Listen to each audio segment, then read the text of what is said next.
Tengan ustedes muy buenas noches. Nuevamente en este segundo Congreso Laboral que este año se está desarrollando de forma virtual por el tema de la pandemia.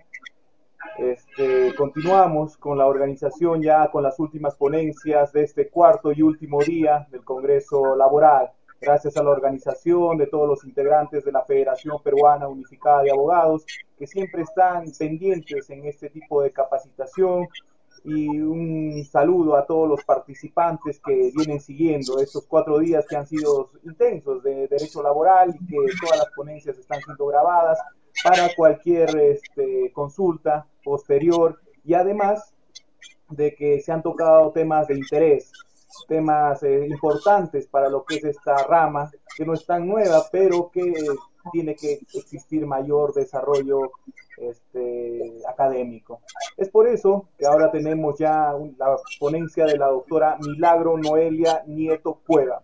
La doctora Milagro es abogada con título de segunda especialidad en Derecho del Trabajo y de la Seguridad Social por la Pontificia Universidad Católica del Perú.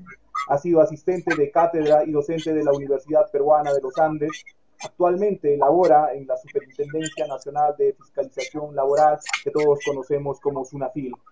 En esta ocasión, la doctora nos tiene preparada una ponencia especial en cuanto a lo que es la problemática en torno a la aplicación de la suspensión perfecta de labores a 6 meses de la dación del decreto de urgencia 38-2020, una suspensión que ha tenido bastantes comentarios y que la doctora nos va a deleitar con esta ponencia especial. Muchas gracias, doctora, por su tiempo, agradecerle a nombre de la Federación Peruana Unificada de Abogados, y reciba este caluroso saludo desde la ciudad imperial del Cusco. Adelante con su ponencia, doctora. Muchas gracias.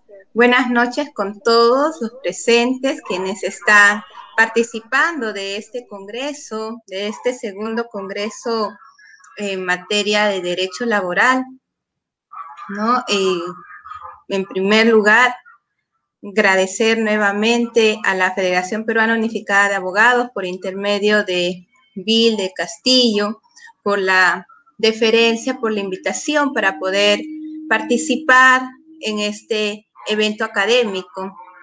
Asimismo, saludar a quienes están conectados a estas horas. Entiendo que han sido varios días, estamos en una jornada intensa a nivel académico, pero qué bueno que tengan ese ánimo de capacitarse y, bueno, como quien dice, soportar un poco más unas cuantas ponencias más. Realmente es un gusto, así sea a la distancia, estar en la ciudad de Cusco junto con grandes ponentes que ya han estado precediendo.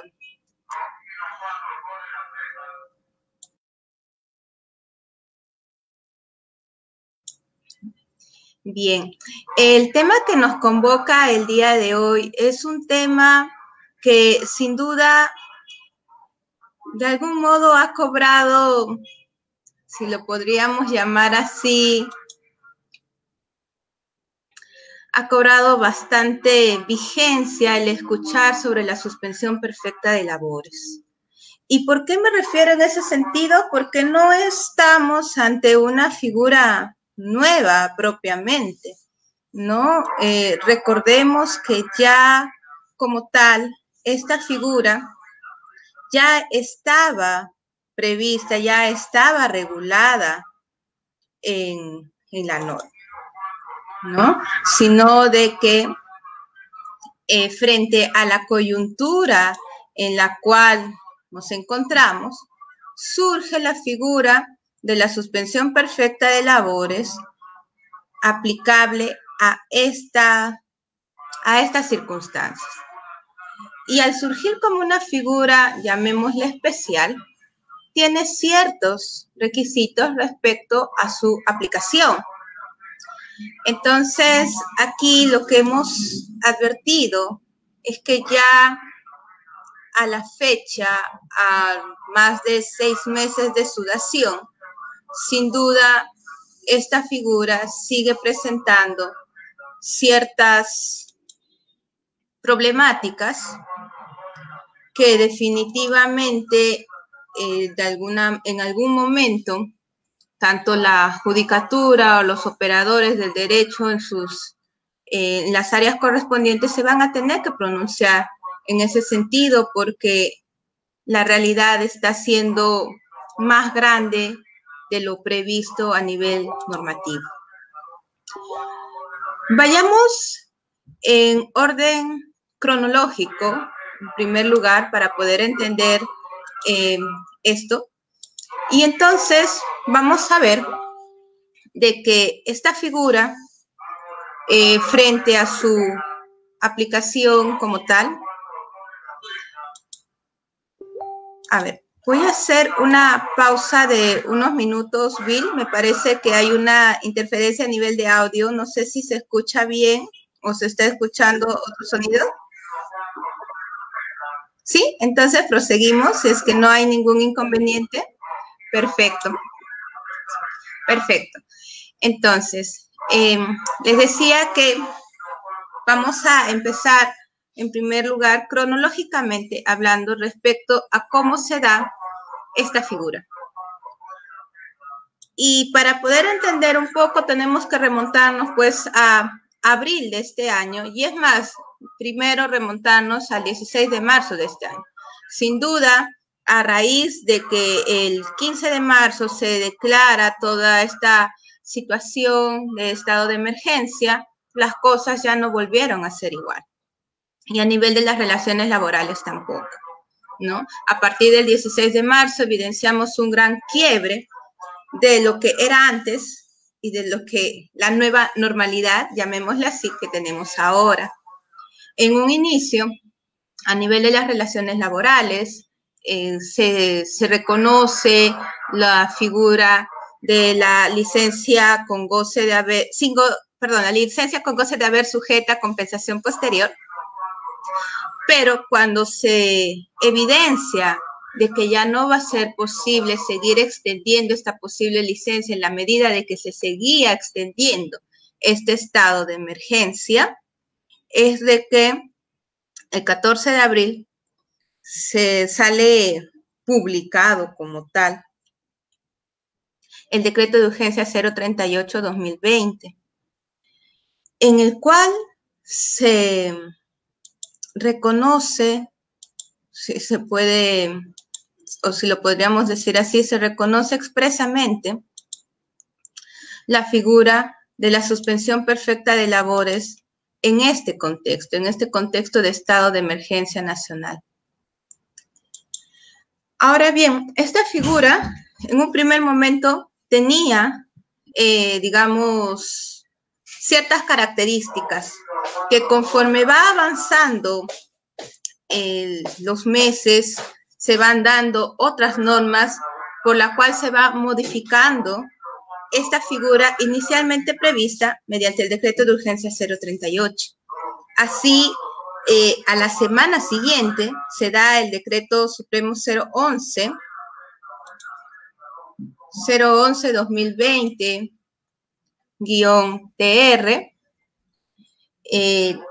Días después, el 30 de abril, se da el decreto supremo 012-2020-TR, que en ambos casos complementan la figura prevista en el decreto de urgencia 038. Ya meses después, en julio de este año, el 13 de julio, se da el decreto supremo 017-2020-TR, y en este mes, el 6 de octubre, se ha dado la resolución ministerial 229-2020-TR.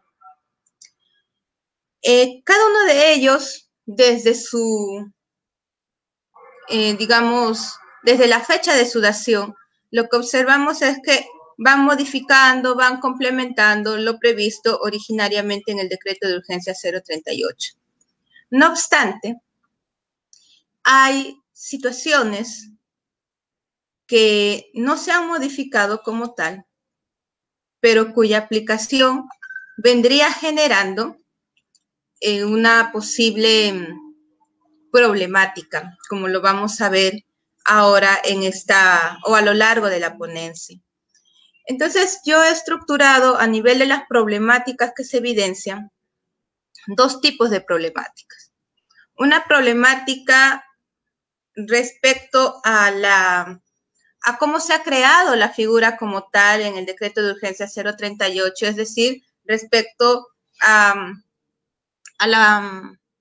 el término exacto, no sé si sería conformación o a la figura en sí misma respecto a los requisitos y algunos otros alcances más que se ha previsto según el decreto de urgencia 038. Eso como primera problemática. Y como segunda problemática, propiamente a nivel ya de la operatividad, a nivel de los casos concretos, ¿no? Entonces, partamos de esta primera problemática que les comento. Y es que sin duda, cuando uno revisa el decreto de urgencia 038, en su texto original, antes de las modificaciones posteriores que ya se comentó, se advierte que estábamos ante una medida totalmente excepcional.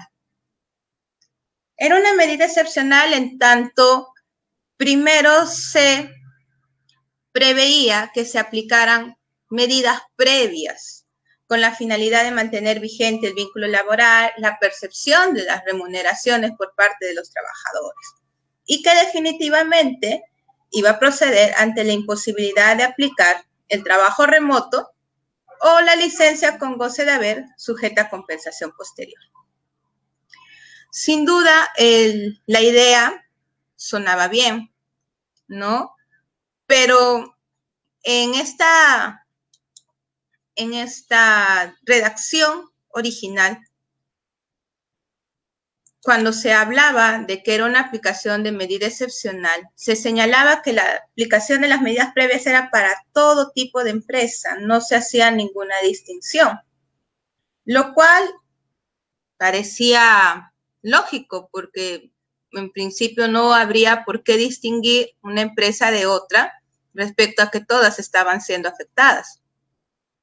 No obstante, cuando ya se empieza a tener las modificaciones y las normas complementarias respecto a este decreto de urgencia, uno de los aspectos que saltan a resaltar es que se modifica esta situación de las medidas previas, que ya no va a ser de carácter, digamos, obligatorio para todas las empresas, sino que con la modificación se señaló de que iba a resultar facultativo acreditar la adopción de medidas alternativas. ¿En qué supuestos? En dos supuestos. En el caso de que las empresas contaran hasta con 100 trabajadores y en el caso en donde se evidenciara que las ventas del mes previo a la adopción de la medida de suspensión perfecta de labores sea igual a 0. Aquí la pregunta y la primera problemática que yo planteo es, ¿cuál es el criterio para hablar de 100 trabajadores? De algún modo no estaríamos fijando indirectamente criterios diferenciadores o una suerte de discriminación respecto de uno frente al otro. O sea, si una empresa tiene 99 trabajadores, le resulta facultativo acreditar estas medidas alternativas, y si otra empresa tiene la mala suerte de que tenía 101 trabajadores, era obligatorio acreditar la adopción. ¿Qué pasa con la condición de los trabajadores también respecto a la pertenencia de este tipo de empresas? ¿Qué pasa si yo, trabajador, pertenezco a la empresa que tiene menos de 100 trabajadores? Por lo tanto, esta adopción de medidas alternativas, como era facultativo, si quería o no quería, lo hacía mi empleador. ¿En qué medida ello me perjudica a mí? Mientras que si yo soy un trabajador que pertenezco a una empresa que tiene más de 100 trabajadores, sí o sí me voy a ver beneficiado de que se aplique obligatoriamente esta adopción de medidas alternativas.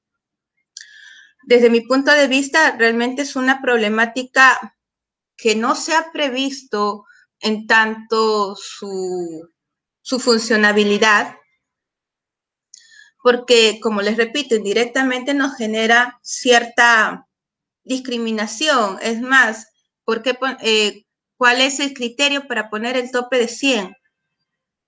¿Por qué no 80, 90, 150? ¿Cuál es el criterio? ¿Qué podríamos entender? Que si son más de 100 trabajadores, estamos ante una empresa más grande, ante una empresa más pequeña, porque el criterio que se tiene para lo que es, digamos, para hablar de que estamos ante una empresa considerada como microempresa o pequeña empresa a nivel del régimen REMIPE laboral, es sobre la base del nivel de ventas y no sobre la base de la cantidad de trabajadores.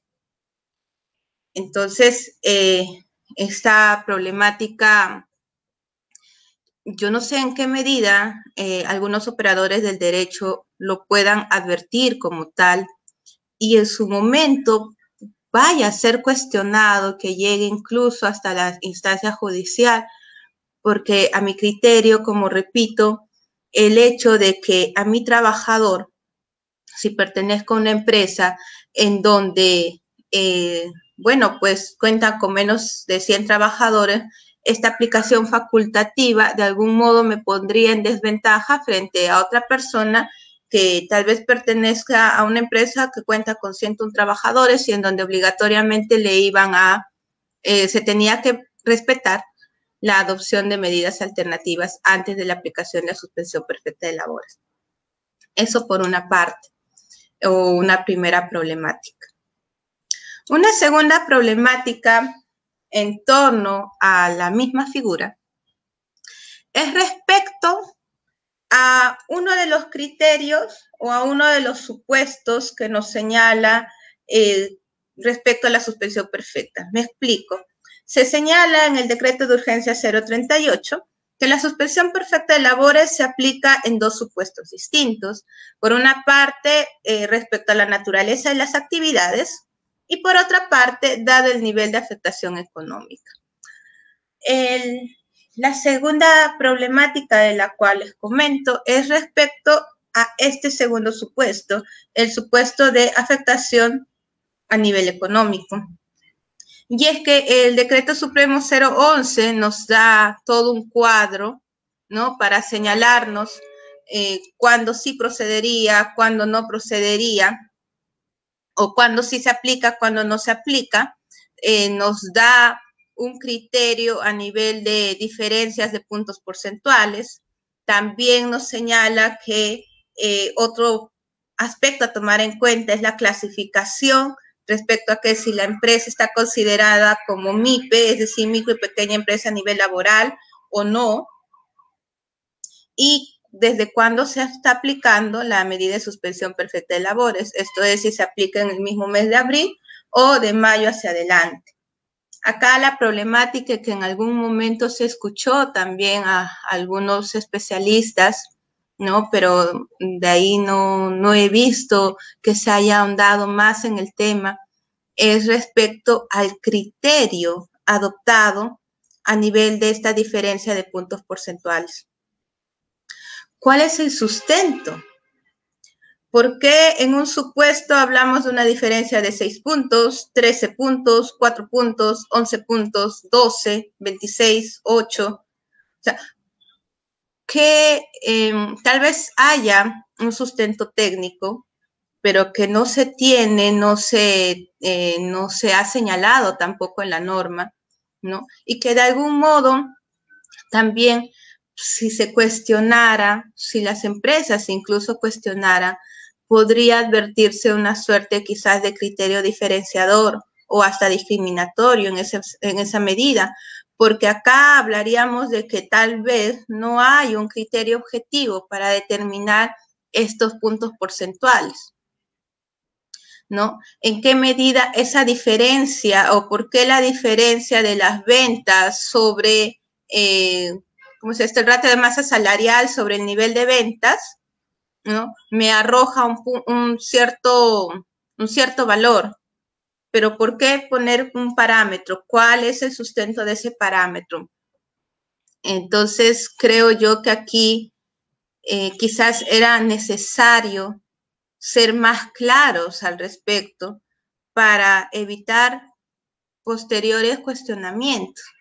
Habida cuenta que el tema económico es también un tema bastante delicado en lo que a las empresas respecta, ¿no? ¿Y qué pasaría si, por ejemplo, sobre la base de esta diferencia porcentual, digamos, a una empresa el ministerio no le haya aceptado la aplicación de la suspensión perfecta de labores, pero la empresa evidencia que no hay forma de que pueda sostener la planilla de sus trabajadores y simplemente porque no superó este criterio de diferencia de punto porcentual, no se le puede aplicar, ¿no? Entonces yo creo que las respuestas, las posibles respuestas o las posibles figuras respecto a estas problemáticas, no solamente las vamos a empezar a ver ahora, sino que los posibles cuestionamientos se van a dar ya en los siguientes meses y que van a llegar al ámbito judicial de alguna u otra manera. Bien, otra problemática también respecto a la misma figura en sí, respecto a cómo ha sido diseñada, llamémosle de esa manera mejor, la norma, es respecto a una parte en donde se señala sobre la continuidad de las prestaciones sociales. Se indica, la norma indica, de que respecto a salud, los afectados por la suspensión perfecta de labores deben continuar recibiendo los servicios de atención de salud, incluidos sus derechohabientes. Ahora bien, aquí no se ha precisado más si es que, ¿qué pasa si el afectado por la suspensión perfecta de labores no llegara a percibir los servicios de atención de salud? O digamos, ¿qué pasa si es un trabajador, que recién inició a laborar en febrero o en enero de este año, ¿no? Sabemos que para tener una prestación en salud tenemos que tener como mínimo un aporte de 3 meses, ¿verdad? Para que tengamos un reconocimiento como tal, una prestación a nivel de salud.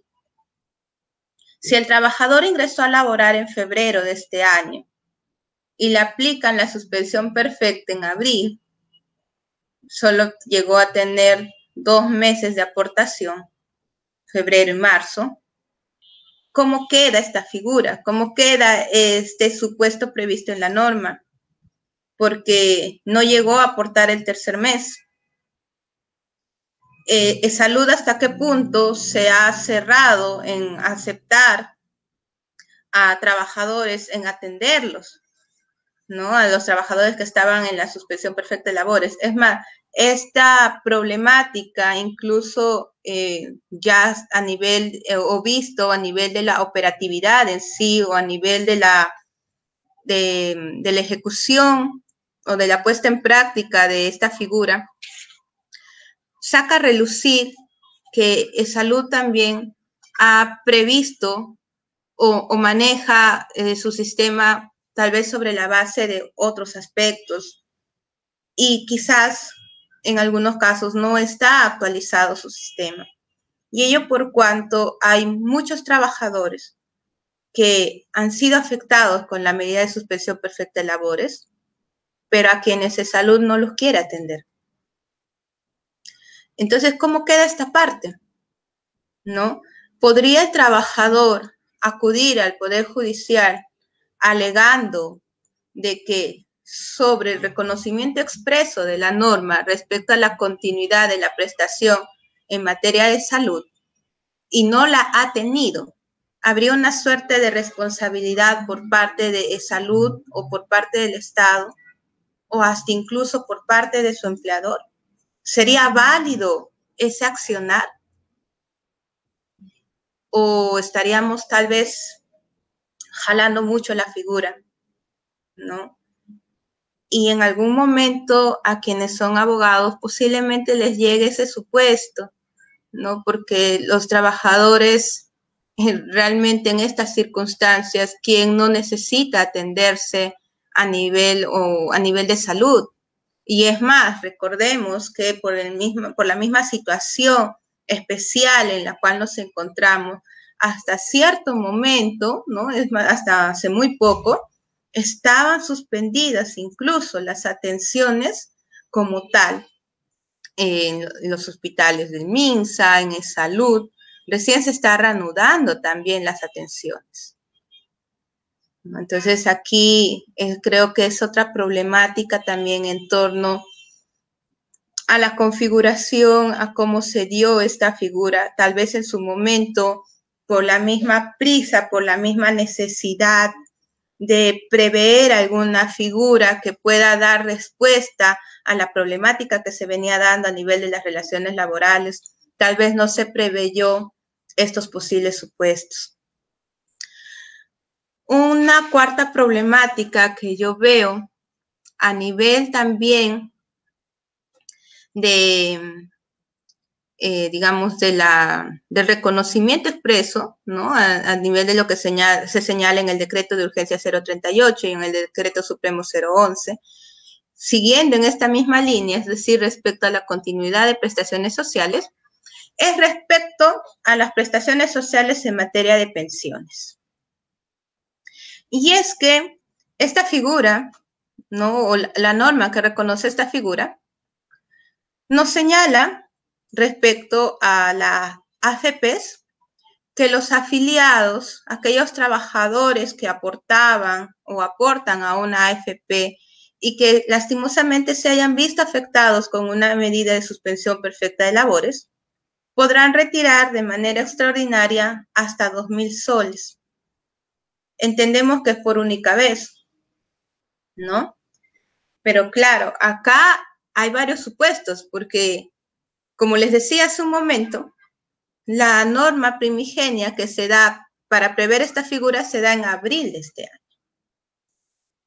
A la fecha, conforme los alcances de la resolución ministerial 229-2020 mencionada ya anteriormente, se ha previsto formalmente de que la medida de suspensión perfecta de labores se va a poder aplicar hasta el 5 de enero del 2021. Entonces, ¿qué sucede? ¿No? Si en la norma me decía que se podía retirar de manera extraordinaria hasta 2.000 soles, se entiende que era este monto para que el trabajador pueda subsistir, no para que lo esté utilizando en cualquier otra cosa, no, sino para que en la medida que no tuviera un ingreso, pudiera subsistir, pudiera mantener a su hogar. Pero ¿qué pasa si la suspensión perfecta de labores se viene extendiendo hasta la fecha? Sin duda estos 2.000 soles no van a ser suficientes. Pero más allá de ello, ¿qué pasaría o qué pasa en el supuesto en donde el empleador nunca aportó a la AFP el monto que venía reteniendo mensualmente al trabajador por dicho concepto? Me explico. Para quienes laboran para un trabajador y les expiden una boleta de remuneraciones, se darán cuenta que en la parte tenemos dos partes en la boleta, ¿verdad? La parte de ingresos y la parte de egresos. En la parte de egresos o en la parte de descuentos, por lo general se coloca este tema de los aportes en materia de salud, en materia de pensiones. Y dependiendo a dónde estás aportando, ya sea a la AFP o a la ONP, y dependiendo también de qué AFP sea, te descuentan cierto porcentaje. Ese descuento lo hace la empresa. Hace ese descuento de tu sueldo, pero no significa que ese descuento se lo tenga que quedar la empresa. Significa que yo, empresa, obro a manera de agente retenedor de dicho monto, de todos mis trabajadores y luego llevo ese monto que he retenido a depositarlo a la AFP correspondiente. Eso es lo que se hace normalmente. Pero ¿qué sucede con las empresas que retuvieron ese monto, pero nunca depositaron a la AFP? Y cuando el trabajador se ve afectado con esta medida, lee su norma y dice, bueno, tengo esta posibilidad de que he sido afectado con la medida de suspensión perfecta de labores y puedo retirar hasta 2.000 soles, y cuando quiero hacerlo, me doy con la sorpresa de que mi empleador nunca depositó a la AFP lo que me venía reteniendo. Y si es que lo hizo, solamente hizo un par de meses o algunos meses y que no alcanza a estos 2.000 soles para retirar. Frente a esta problemática, ¿cuál tendría que ser el camino? ¿Quién sería acá responsable? El empleador. Pero ¿contra quién tendría que accionar el trabajador? ¿Solo con el empleador? También con la AFP por no hacer el seguimiento respecto a la deuda persecutoria, respecto a la obligación que tiene la empresa de hacer este depósito, ¿no? Yo creo que es una problemática también que se genera tanto en torno a la dación de la figura como en torno a su aplicación, y que sin duda el supuesto que le señalo no es tan jalado de los pelos, porque sí se evidencia en la práctica de que lastimosamente hay malos empleadores que hacen este tipo de actos. Entonces, como abogados también hay que ponernos a pensar, ¿qué pasaría si llega a mi estudio un trabajador y me dice esto? ¿Yo qué puedo hacer? Hay que ir preveyendo que bajo qué figura legal se podría accionar una posible protección hacia este trabajador. Y en qué medida en estas circunstancias en las cuales nos encontramos y en donde la empresa también se ha visto perjudicada, cómo buscar también el cumplimiento de esto, ¿no? Entonces, sin duda, desde el punto de vista procesal, se genera también una problemática porque habría que ver una suerte de lograr una eficacia respecto a la pretensión que vamos a plantear, ¿no? Porque de nada serviría decir, sí, vámonos a un proceso y todo, y qué tal la empresa simplemente no pudo más con esta situación y termina quebrando. ¿Ante quién haces tú o contra quién persigues ese crédito o ese tipo de obligación? Entonces, sin duda, a nivel de la práctica, pues va a traer consigo varias aristas por revisar. Otra problemática bastante similar a la que les acabo de comentar y que también está relacionada a lo previsto en la norma, es respecto a lo que se señala como medidas compensatorias para trabajadores bajo la suspensión perfecta. Y una de esas medidas compensatorias es respecto a la CTS. Se señala en la norma que el trabajador tiene la opción de retirar hasta una remuneración bruta mensual de los fondos que tuviera en su CTS por cada mes calendario vencido que dure la suspensión.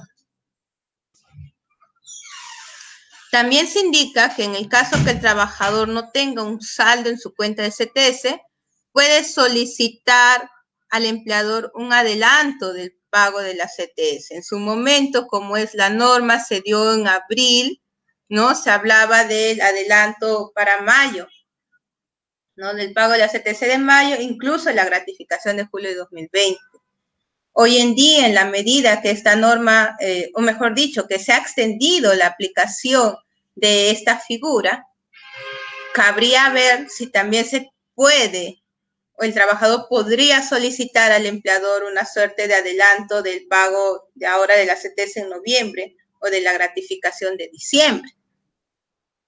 Pero acá la pregunta también la otra problemática y la pregunta que me hago es, ¿qué pasa en el supuesto de que la empresa es considerada o ha sido, o digamos, ha pedido que sea considerada como microempresa a nivel del régimen laboral o a nivel del REMIPE laboral? ¿Y por qué lo digo? Porque las microempresas no están obligadas a pagar una CTS. Y como no están obligadas, y la misma norma lo señala, ¿no? Definitivamente la empresa que está considerada como microempresa laboral no deposita una CTS al trabajador. Entonces, ¿qué pasa con aquel trabajador que pertenece a una microempresa y ha sido suspendido o ha sido afectado con esta medida de suspensión perfecta de labores? No va a poder aplicar ningún aspecto previsto referido a lo que acabamos de decir, a la CTS. ¿Por qué? Porque por ley la empresa no está obligada al pago de la CTS. No termina evidenciando una suerte de tal vez discriminación o tal vez afectación indirecta a estas personas, a estos trabajadores, ¿no? Creo que aquí cabe replantearnos ya una problemática que no data de ahora, sino que se venía conversando, hay escritos sobre el tema, hay estudios, hay artículos sobre el tema respecto a lo que son los regímenes especiales a nivel laboral, el régimen especial de la micro y pequeña empresa, hasta qué punto pueden resultar vulneratorios de derechos laborales. Y aquí lo estamos evidenciando frente a un estado de necesidad, como es en el cual nos encontramos, cuando el trabajador está con la medida de suspensión perfecta de labores, es decir, no percibe ningún tipo de sueldo porque no puede trabajar. ¿Con qué mantiene su familia? ¿Con qué mantiene su hogar? Se supone que estas medidas compensatorias de algún modo iban a paliar eso, iban a suplir esa necesidad. Pero como podemos advertir, hay situaciones que como ya está prevista la norma, no se me va a aplicar esta medida compensatoria por más fin bueno que tenga, porque no se me aplica.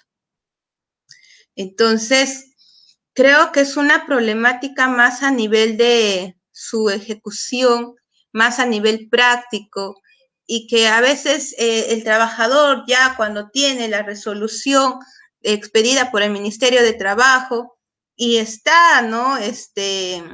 O antes incluso, cuando quizás haya averiguado, haya leído la norma, revisa y dice, puedo retirar, pero se da con la sorpresa en muchos casos de que lastimosamente no puede hacerlo.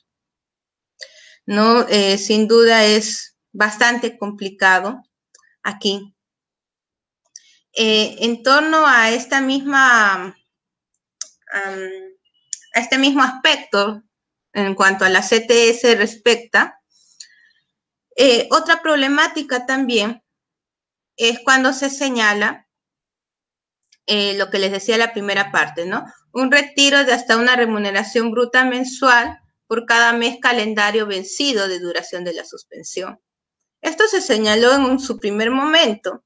Recordemos que cuando se da el decreto de urgencia 038 se preveía una aplicación de máximo 3 meses de la medida de suspensión perfecta. Pero en la medida que, como ya se comentó, esta figura se puede aplicar hasta el 5 de enero del 2021, realmente se está pudiendo retirar cada mes vencido hasta una remuneración bruta de la CTS. Y en esa medida no estaríamos también afectando la naturaleza de la CTS como tal? Bueno, eso ya es una problemática más desde el punto de vista quizás dogmático, que para quienes lo quieran ahondar, pues lo dejo como problemática. Otra problemática propiamente ya a nivel de su ejecución es respecto a la prestación económica que ha previsto este decreto de urgencia, ¿no? Una prestación económica denominada de protección social frente a este estado de pandemia. Y es que el decreto de urgencia señala que se puede o se va a otorgar un monto máximo de 760 soles a aquellos trabajadores que se encuentren en una suspensión perfecta de labores. Pero para que se les pueda otorgar este monto, esta suerte de subsidio, en principio, esta suspensión perfecta tiene que estar debidamente aprobada.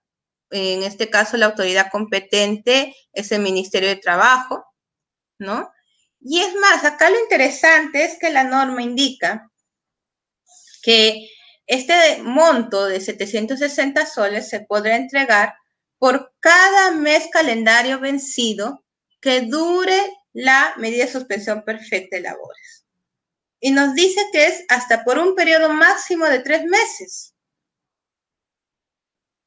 Y si se extendió la suspensión perfecta de labores, ya no me pueden otorgar ese monto de subsidio, ¿verdad? Ya no se ha previsto más al respecto. Eso por una parte. Por otra parte, los supuestos para que pueda proceder el pago de este subsidio también son un poco interesantes. Por ejemplo, se señala que uno de los supuestos, aparte del ya comentado, esto es de que existe una resolución mediante el cual se apruebe la medida de suspensión perfecta de labores por parte del Ministerio de Trabajo, los otros supuestos es de que la empresa no supere los 100 trabajadores, ¿no? Cuando el empleador cuente con hasta 100 trabajadores. Segundo, siempre que perciban una remuneración hasta 2.400 soles. Y tercero, que es donde viene la problemática quizás más controversial, es que el hogar de esa persona no haya sido beneficiario de ningún tipo de subsidio monetario otorgado por el gobierno. Y aquí la problemática es bien grande porque pareciera que a efectos de verificar este último supuesto, Salud, como ente encargado del pago de este subsidio, pareciera que está jalando la información de RENIEC o me parece que es más de RENIEC, porque en realidad, o tal vez de lo que se tiene a nivel de las encuestas, porque si no, no queda claro cómo es que se está aplicando este tema o cómo es que se puede saber si ha sido beneficiario o no de algún subsidio. Muchos trabajadores realizan el procedimiento ante Salud a través de la plataforma Viva para que puedan obtener el pago de este subsidio y después de haber hecho todo, cumplen casi todos los requisitos, simplemente les señala en la plataforma de que no pueden ser beneficiarios de este subsidio. Y cuando se ponen a indagar, ¿no? Empiezan a quitar, digamos, los supuestos ya mencionados, se dan cuenta que la problemática gira en torno a lo mencionado, es decir, que posiblemente su hogar fue beneficiario de algún subsidio.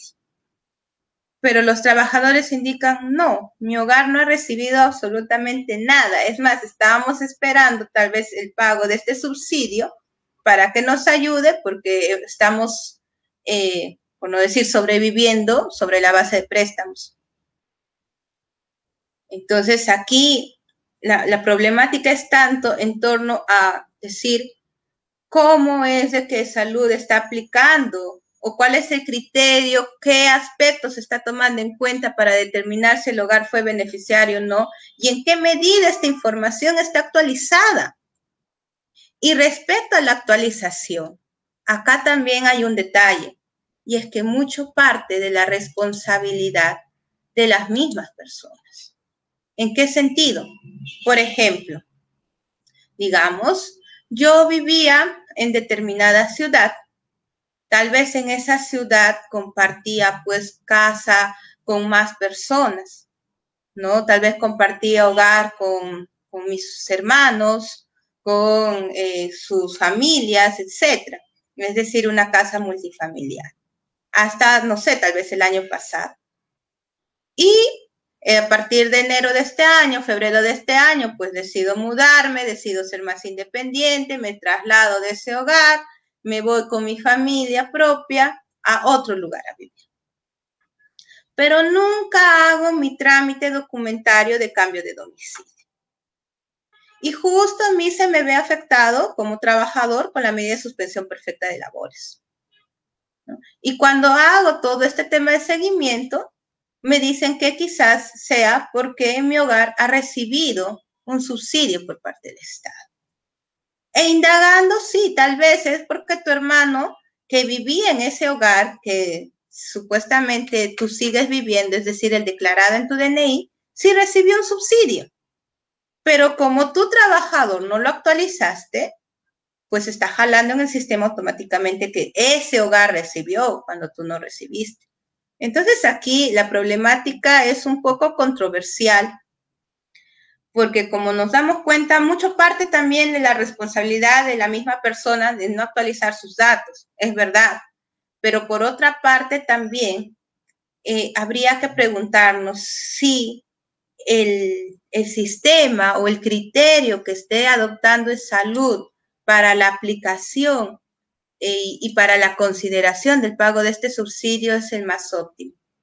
Habida cuenta también de que para el pago de este subsidio no es que ha sido inmediato, no es que la dación del decreto de urgencia 038 se dio en abril y a partir de mayo se empezó a aplicar esto, no.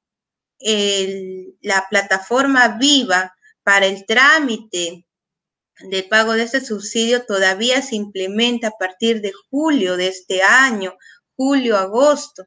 Entonces los pagos recién los están tramitando los mismos trabajadores y de salud, lo que está viabilizando. Entonces es una problemática reciente, muy saltante y preocupante en la medida de que es un monto que de alguna manera también podría aliviar las circunstancias en las cuales se encuentran los trabajadores afectados con la medida de suspensión perfecta de labores.